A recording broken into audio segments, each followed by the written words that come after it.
Guys, it's Fonzie here with DipYourCar.com. Now, if you've ever used white Plasti Dip or white Rubber Dip S to do one of your projects or to do a whole car, you've realized a couple things. One is the white Plasti Dip or Rubber Dip S seems to be a little bit thinner, it seems to be a little more translucent, and doesn't seem to cover quite as well as some of the other colors. Now, there are reasons for that, specifically with how the product is made up and some binders and pigments and stuff. Now, if you want specifics on that, you can contact Plasti Dip and they'll explain it to you a little bit better. However, what I'm concerned with right now is making sure you guys can get the best results and the best coverage possible using the white product. So what I'm going to do today is I'm going to walk you through a project. I've got a car hood, and on half of the hood, we've just cleaned it. It's just regular paint and regular clear coat. On the other half of the hood, I put down 2 layers of gunmetal Rubber Dip S. Now, there's a reason why we picked gunmetal. The first is that light gray is used in the automotive painting industry for primers and for base coats all the time, so it seems to work really well. The second reason is gunmetal gray, along with some of the other colors, cover extremely well. I mean, 2 coats of gunmetal gray covers like a blanket, can't see anything underneath it. So what we're going to do is we're going to split that hood in half, and after we've got clear coat on one side and gunmetal gray on the other, I'm going to put a full coat of white Rubber Dip S over the entire hood so that you can see the behavioral differences between the side that doesn't have any gunmetal underneath it and the side that does already have a gunmetal base coat. Now, as far as using white Rubber Dip S, I've used it before a ton of times. People use it all the time. You can get great results with it, but you have to adjust the way that you apply the product. You have to put it on lighter.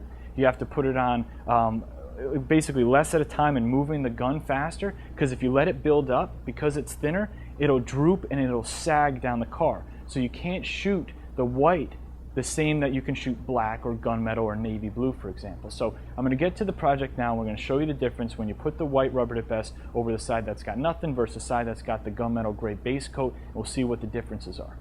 Okay, now after the first coat, it's very easy to see the difference between the behavior of the white Rubber Dip S on the side that didn't have anything underneath it, just regular clear coat and paint, versus the behavior of the Rubber Dip S when it had 2 coats of gunmetal gray as almost a primer. Now, I shot this white exactly as I would any of the standard colors, black, gunmetal, blue, any of the colors that cover really well. I could have shot the white a lot lighter and avoided all the sagging and the drooping of the paint, but the point of the demonstration is if the car has 1 or 2 coats of gunmetal gray as almost a primer, you can shoot the white just as any other color and you can avoid all of this sagging and all this drooping of the paint. So essentially what that'll do is, yes, you'll have to put 2 coats of gunmetal gray down before the white, but you'll only need about 3 coats of white to get full coverage, versus over here, you're looking at 6, 7, sometimes 8 coats of the white to get full coverage because there's nothing underneath there as a foundation.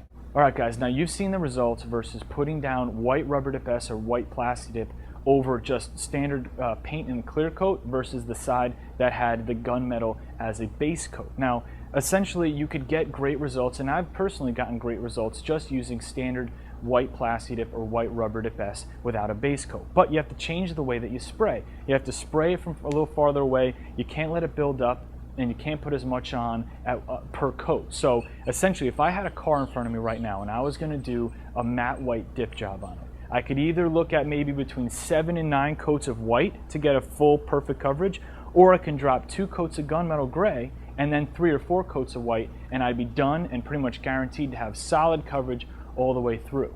So anytime we actually do a matte white dip job here at Dip Your Car, we do drop down now a gunmetal base coat. Makes the job a heck of a lot easier. The paint doesn't run, it sits right where it needs to sit, and after the second coat it almost looks fully covered. So I hope that this A, saves you a little bit of money so you don't have to buy quite as much product, B, saves you some time, and C, I hope that you guys get better results and full even coverage whenever you're using white Plasti Dip or white Rubber Dip S. And yes, of course, this does work when you're using white aerosol cans as well. Sometimes you guys will try to cover chrome or something with white, and it takes a bunch of coats to kind of build up and get coverage. If you drop some gunmetal gray down there first, the white's going to cover perfectly. So Fonzie from Dip Your Car, anytime we can try to save you time or money, we put these videos out there to help you guys and help the dipping trend. See you in the next video.